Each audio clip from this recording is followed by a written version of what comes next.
les va? Qué gusto que nos acompañen este viernes en la UNAM Responde, hoy 14 de octubre, Día Mundial de la Donación de Órganos, una acción humanitaria que debemos seguir fomentando y difundiendo para ayudar a quien más lo necesita en momentos de emergencia. Hoy vamos a estar platicando sobre artes visuales, música y mucho más. Quédense con nosotros durante los próximos minutos.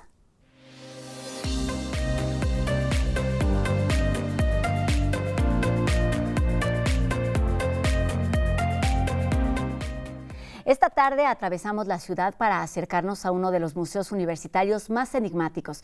Nos referimos al Museo Universitario Experimental El Eco, que en sí mismo es una obra artística y arquitectónica creada a mediados del siglo pasado por Matías Geritz. Actualmente El Eco presenta la exposición Destino del artista Mario García Torres, que hace referencia a una de las tantas etapas por las que ha pasado este emblemático espacio de la colonia San Rafael, que ha promovido el arte, la creación y las distintas expresiones en distintas etapas. Y para platicarnos de todo esto, hoy se encuentra con nosotros aquí en el estudio de TV UNAM el maestro en estudios curatoriales David Miranda, artista visual y por supuesto curador del Museo Experimental El Eco. David, bienvenido a la UNAM Responde. Hola Rosa, buenas tardes. Pues un gusto que estés aquí con nosotros. Hace mucho que no hablábamos de este museo y es importante retomarlo y pues entender primero, empecemos por ahí, qué significa. ¿Cómo se define hoy el Museo Experimental del Eco, que como ya bien lo decía, pues es una obra en sí misma?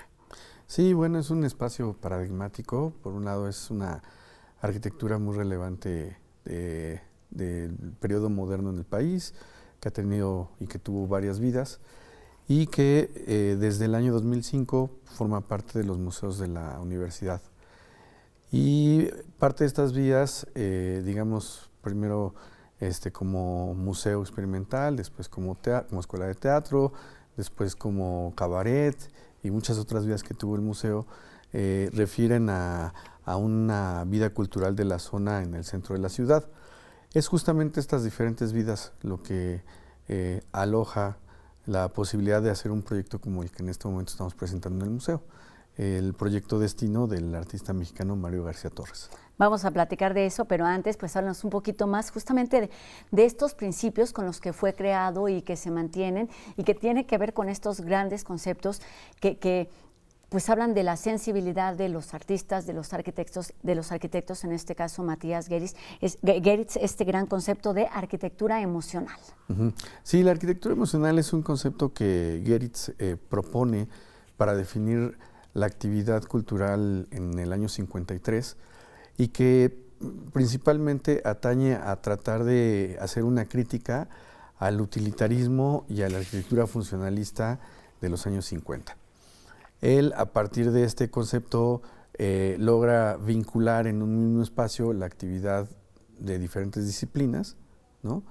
Y a partir del encargo del empresario mexicano Daniel Montt, tiene la posibilidad de hacer un espacio en donde las artes visuales tengan un diálogo con otras expresiones relevantes de su momento. Esta vida es interrumpida porque este mecenas pues fallece intempestivamente ese mismo año y a partir de ahí pues el lugar empieza a tener otro tipo de vidas, ¿no? Como mencionaba hace un momento. Digamos que este lugar pues, ha sido relevante en la escena cultural en diferentes momentos. Ahí nació el Centro Universitario de Teatro, el CUT, con el maestro Héctor Azar. También después fue tomado y tuvo otra vida muy importante por el Centro Libre de Experimentación Teatral, conocido como el CLETA. También se llamó el Tecolote. Y tuvo muchas, el Foro Isabelino, y en todas esas vidas durante varias décadas, pues digamos que permaneció con una actividad cultural ininterrumpida hasta los años 90 y es en el año 2003 que se pretende demoler para hacer un estacionamiento y es ahí donde la universidad entra a su rescate y desde el 2005 la universidad pues cobija este espacio y le devuelve su vocación original, que es la de ser un museo experimental. Un museo experimental que tiene, por supuesto, como eje pues las exposiciones, las propuestas plásticas, artísticas, pero como museo ustedes tienen distintas líneas que tienen que ver, por ejemplo, con las cátedras, con las estancias. Platícanos de estas líneas que trabaja el museo al mismo tiempo. Bueno, esta última vida, digamos, a partir del año 2005, es no solamente la de un museo experimental, sino un museo universitario. Para empezar, entonces, claro, como un museo universitario, pues nuestra vocación es vincular con diferentes inquietudes del arte, como mencionabas, pero también con las inquietudes de los institutos de nuestra universidad. Tenemos una cátedra extraordinaria que hacemos siempre en alianza con la Facultad de Arquitectura, y tenemos otros programas, como por ejemplo el certamen de arquitectura experimental conocido como Pabellón Eco, que tenemos este año el 13º año, y es la 11ª emisión de este certamen. También tenemos diferentes actividades en línea, ¿no? Y nuestro programa de exhibiciones, que se acompaña de un programa público en donde hemos realizado conciertos, pasarelas de moda, publicaciones y todo tipo, digamos, de vinculación entre la historia del modernismo en México y el arte contemporáneo. Háblanos de esto, lo tenía para más adelante, pero ya que lo tocaste de una vez, ¿cómo se inserta? Porque a veces puede confundir si estamos hablando de arte moderno, de arte contemporáneo, qué son cada una para tener muy claro además, pues cuáles son los ejes y las bases o la visión que ofrece o que se ofrece desde el ECO. El ECO nace en el 53, digamos que en un momento muy importante del desarrollo modernista del país. Nace antes del proyecto modernizador del eje de los museos. Digamos, en México este espacio nace antes del Museo de Arte Moderno, antes del Museo de Antropología, antes del Museo Tamayo, antes del MUAC, antes de todo lo que hoy, digamos, conforma nuestra diáspora, nuestra cosmogonía de espacios realizados para el arte. El ECO pues nace. Entonces desde ahí, digamos, la concepción de experimental para el disfrute y el cuestionamiento de lo que es lo artístico, pues sucede en este lugar. Entonces, ante esta pausa que mencionaba hace un momento, el ECO regresa pues cuando ya está todo esto institucionalmente permitido, ¿no? Claro. Pero digamos que esa sustancia de vanguardia, de espíritu experimental, le permite a la universidad hacer proyectos de carácter sitoespecífico, ¿no? Y de carácter vinculatorio con otras disciplinas de manera natural, digamos, parte de su vocación original. Es un espacio que conversa muchísimo con la historia de la arquitectura mexicana, en un momento muy importante de arquitectura moderna, pero que permite alojar proyectos de arte contemporáneo que no están, digamos, casados con la idea convencional del espacio museístico como un espacio de conservación de objetos, claro, sino más bien de sucesos, ¿no? Y es un espacio además que está pensado y se vive así, es para caminar, para disfrutar, para entender las obras, no solamente por lo que son, sino por el lugar en el que están, ubicadas. David, mencionaste una pausa que es por supuesto la que se vive en la década de los 90, 2000, sí, que permitió esta reapertura, esta nueva forma de entender el arte, de recuperar lo que se había perdido quizá en el sentido estricto, pensando pues en la experimentación con estos conceptos o con esta visión de arte universitario, pero hubo una pausa recientemente que fue la pandemia. ¿Cuáles fueron estos aprendizajes, estas experiencias? ¿Cómo vivieron ustedes esta gran pausa? Bueno, fue un reto porque en el caso del ECO, el eje, digamos, de enunciación era el espacio, era el inmueble, el monumento, la escultura habitable de Geritz. Pero en estos 2 años, pues quedamos sin acceso. Claro. Pero entonces nos quedamos con el relato y con la vocación. Entonces hubo la oportunidad de replantear qué es el museo universitario con esta herencia, y pudimos crear y fortalecer un programa digital que ya había estado, curiosamente lo habíamos estado planeando, pero sucedió al igual que todas las instituciones de la universidad, digamos, se volcó. Se aceleró un poco. Se aceleró un poco, ¿no? Entonces pudimos hacer una oferta digital en forma. Hicimos la revista que ya se había planteado, que es la revista del ECO que se hacía anualmente, se pasó a un formato digital. Ya estaba planteada de esa manera, pero la pandemia permitió afianzarla, ¿no? El podcast, El Ruido Inconforme, que ese sí fue un resultado, digamos, que nace en la pandemia, ¿no? Y, digamos, las entrevistas de cada 15 días del Instagram, ¿no? Que es un espacio vinculatorio entre personalidades de la escena, pues con nuestros seguidores en línea, que pues, finalmente la mayoría son nuestro público universitario, ¿no? Era necesaria la inversión, la reinvención, y así se hizo. Sí. Y bueno, pues ahora las puertas están abiertas, van presentando distintos proyectos y actualmente podemos visitar Destino de Mario García Torres. Así es. Cuéntanos de qué va. Bueno, es una muestra que versa a partir de la liminalidad del museo, del fracaso y la decepción. Digamos que un poco lo que hace Mario García Torres es utilizar estrategias de la historia del arte o de un historiador del arte y de un periodista también, para plantear ejercicios que no necesariamente tienen que ver con las artes visuales, sino aprovecha estas estrategias para plantear un ejercicio escénico y televisivo, ¿no?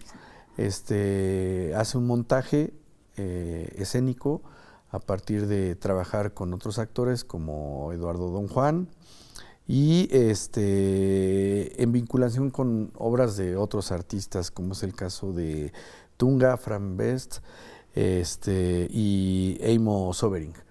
Y a partir de esto, él lo que hace es transformar y aludir al momento en el que el ECO era un espacio escénico, ¿no?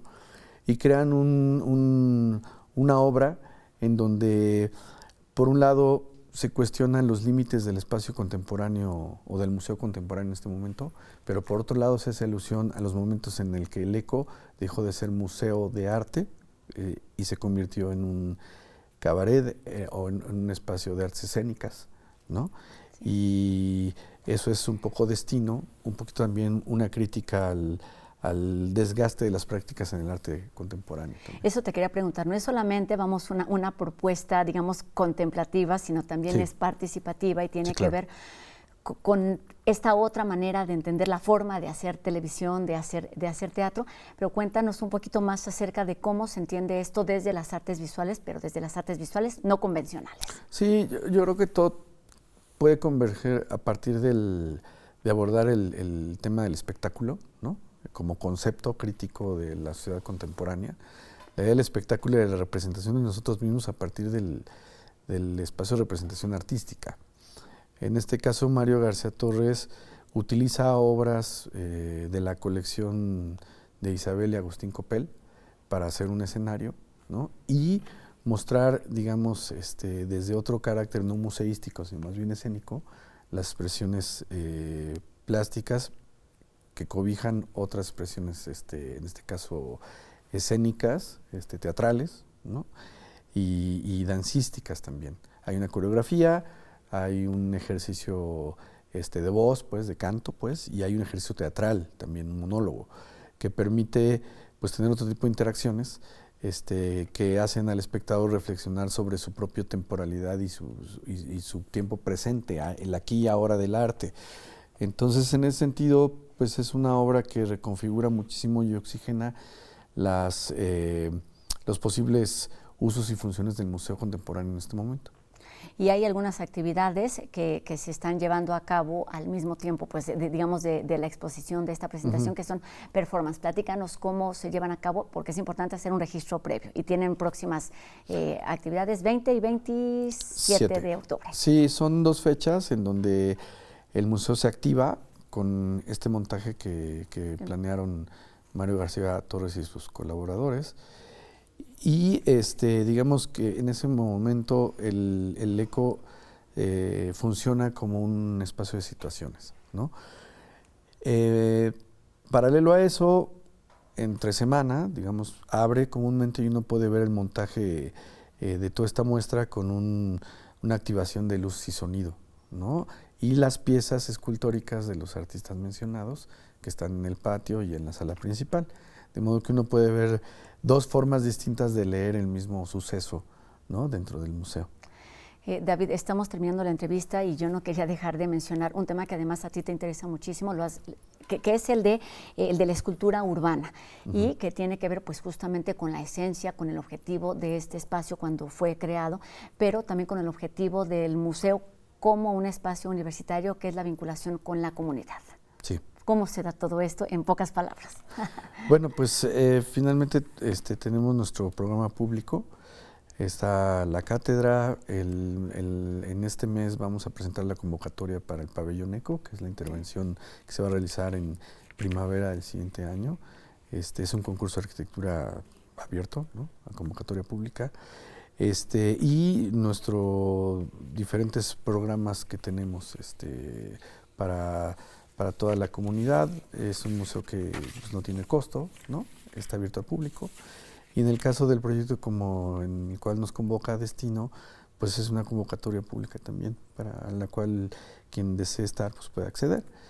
Estamos abiertos de martes a domingo, de 11 a 6 de la tarde, y tenemos diferentes programas de interacción con los institutos, ¿no? El pabellón ECO también de un programa académico, y la cátedra también, Matías Geritz, que tiene sus presentaciones y sus conferencias abiertas a público general y a público universitario. Exactamente, no solo se trata, digamos, como de proponer y de vivir el arte, sino también pues de reflexionarlo y de pensarlo. Está abierto de miércoles a domingo en Sullivan 43, de 11 de la mañana a 6 de la tarde. Destino termina el próximo 6 de noviembre, pero el museo se puede visitar, claro, por supuesto, en todo momento. David Miranda, muchísimas gracias, curador de este Museo Experimental El Eco, por estos minutos, y pues queda la invitación abierta para vivirlo de forma presencial y también para acercarse a este espacio con estas herramientas digitales. Gracias a ustedes por el espacio. Gracias, David. Sí. Y bueno, seguimos con más información. Vamos enseguida con algunos tips para cuidar nuestra alimentación. Majo Gallardo nos habla sobre el café y la mejor manera de tomarlo cuando queremos hacerlo de forma saludable.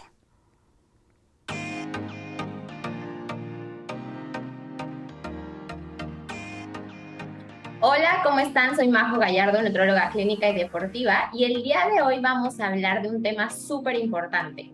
Yo creo que todos hemos pasado por la pregunta, ¿se puede consumir café cuando estoy en un plan de alimentación o cuando estoy a dieta?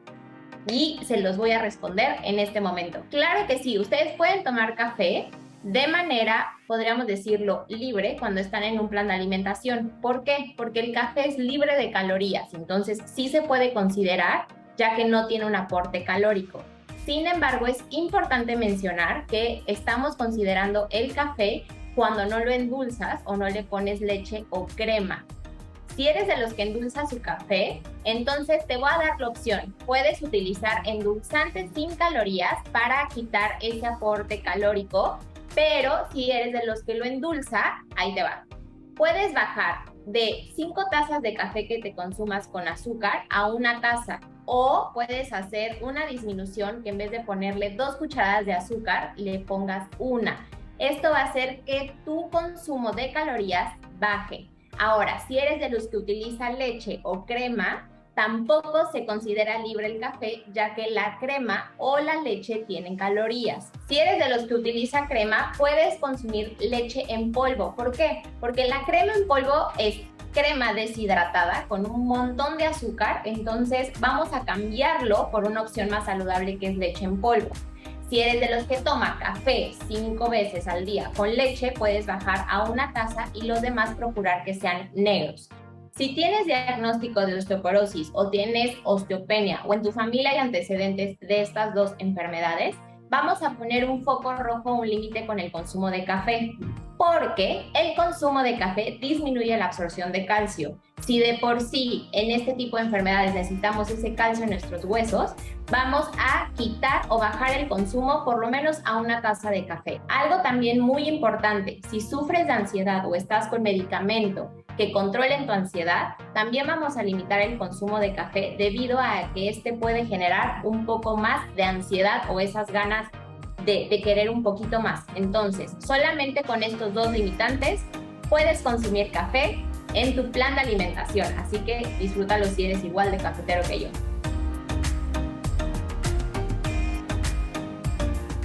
La música oriental tiene rasgos muy particulares que la distinguen de la música occidental. Miroslava nos cuenta enseguida sobre las melodías y ritmos de Oriente.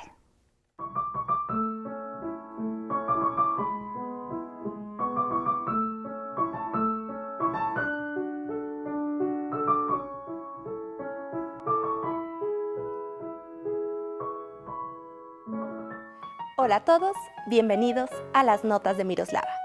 ¿Conoces las características principales de la música oriental?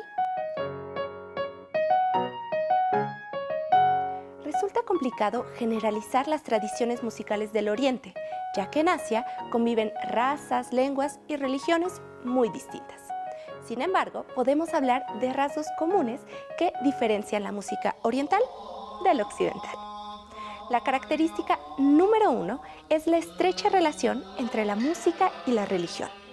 Gran parte de las formas musicales orientales surgen a partir de los textos sagrados y el sonido alcanza una cierta dimensión espiritual. La segunda característica distintiva de estas regiones es que la melodía es el elemento base de la música. Todo gira en torno a la melodía principal. La tercera es el predominio de la improvisación. Durante la ejecución de la música se realizan improvisaciones basadas en esquemas rítmicos y melódicos definidos. Número 4. Los timbres vocales característicos. Dos de las técnicas más llamativas son el canto de falsete agudo y nasal y la voz grave y gutural. Veamos algunos ejemplos. La música de la India se distingue por sus melodías para solista o al unísono. Por otro lado, la manifestación musical más importante en China es la ópera. La más popular es la Ópera de Pekín, que es un teatro cantado y representado a la vez, con vistosos vestuarios y que incluye sonidos de diversos instrumentos e incluso actuaciones de acróbatas. La música japonesa ha estado fuertemente influida por la música china. Son tradiciones ligadas a una búsqueda espiritual donde la música forma parte esencial de los rituales y las ceremonias. ¿Qué opinas de las peculiaridades de la música oriental? Te leo en mis redes sociales. Me encuentras en Instagram y TikTok como @miros_gli y en Facebook como Miroslava Gli. Nos vemos pronto. El teatro y la música se unen para rescatar la riqueza y los ritmos del pueblo ucraniano. Esto es Dakha Braka, un proyecto que está de regreso en México gracias al Festival Cultura UNAM.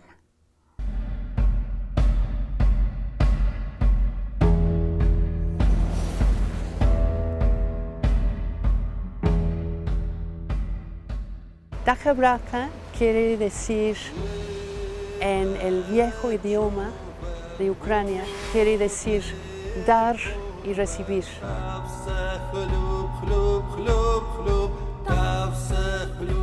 Dakha Braka, nacido en 2004 en el underground de Kiev. Empiezan su búsqueda con las raíces profundas de la música de su país, pero es un grupo de creadores de música nueva. Eso es muy importante, una música nueva, una música universal. No están siguiendo los estilos de ningún otro grupo. Las tres mujeres se sentaron durante años a los pies de las ancianas en diferentes regiones de Ucrania y de ellas aprendieron las polifonías que puedes escuchar al principio de varias de sus canciones, pero unos dulces polifonías y letras que hablan de los árboles y los praderos, de repente se convierte en un caos urbano, en un estilo medio entre punk y hip hop, con estas voces preciosas. También son percusionistas feroces. Y es curioso porque la voz más delicada del grupo viene de Marco, el único hombre que canta en falsete.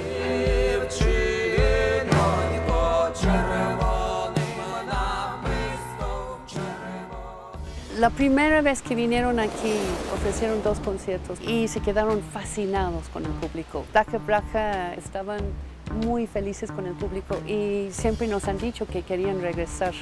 Para ellos esto va a ser un concierto tremendamente emotivo. Yo les invito a todos a que vayan corriendo a la Sala Netzahualcóyotl el 16 de octubre a las 7 de la noche, porque es una oportunidad de, por un lado, escuchar excelente música. Un grupo muy creativo, un grupo que crea música nueva y única, pero al mismo tiempo es una manera de acercarnos a lo que está pasando en Ucrania.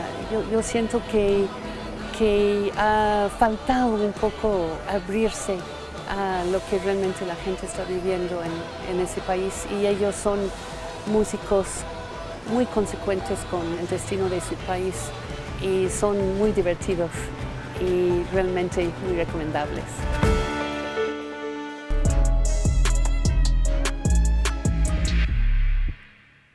Pues se antoja muchísimo el cierre del festival, de esta primera edición del Festival Cultura UNAM, con esta mezcla de ritmos, saberes y conocimientos.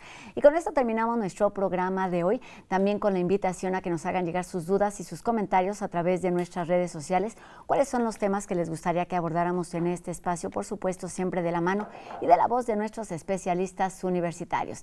Tengan un excelente fin de semana y nos encontramos aquí el próximo lunes en una nueva emisión de La UNAM Responde, 2:30 por TV UNAM. Mi nombre es Rosa Brizuela. Adiós.